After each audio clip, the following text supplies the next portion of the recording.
Electric वाहनों को लेकर दिल्ली सरकार ने लिया बड़ा फैसला। मार्च तक करने जा रही है ये काम। दिल्ली ईवी नीति लागू होने में अभी समय लगेगा, इस पर अभी काम चल रहा है। ऐसे में दिल्ली सरकार मौजूदा ईवी नीति को मार्च तक बढ़ाने जा रही है। इस साल अगस्त तक दिल्ली में ईवी की बिक्री का 10.71% हिस्सा देखा गया। 2023 में कुल ईवी बिक्री 11.2% रही है। सरकार ने कहा कि जिन लोगों ने नीति के रहने के दौरान 6 महीनों में सब्सिडी के लिए आवेदन किया है, उन्हें राशि, सब्सिडी और लाभ मिलेगा। अगस्त 2023 में समाप्त हो गई थी नीति। बता दें कि ये नीति 3 साल बाद अगस्त 2023 में समाप्त हो गई। सरकार ने इसे दिसंबर 2023 तक 6 महीने के लिए बढ़ा दिया था। उसके बाद नीति जून 2024 तक बढ़ाई गई, परंतु इस दौरान वाहन खरीदने वालों को और सब्सिडी नहीं मिली और रोड टैक्स की छूट का भी लाभ नहीं मिला है।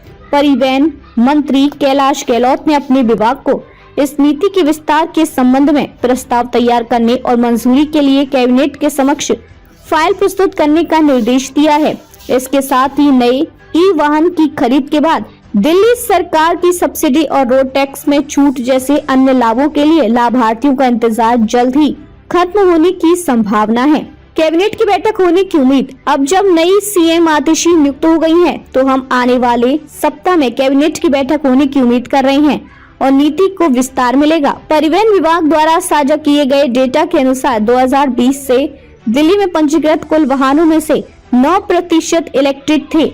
अगस्त 2020 और अगस्त 2024 के बीच दिल्ली में कुल 2,20,618 ई वाहन पंजीकृत किए गए, जिनमें 2,14,805 बैटरी से चलने वाले वाहन और 5,813 शुद्ध ईवी शामिल है। दिल्ली में 10.71% ईवी की हुई बिक्री। इस साल अगस्त तक दिल्ली में 10.71% ईवी की बिक्री हुई। 2023 में कुल ईवी बिक्री 11.2% रही।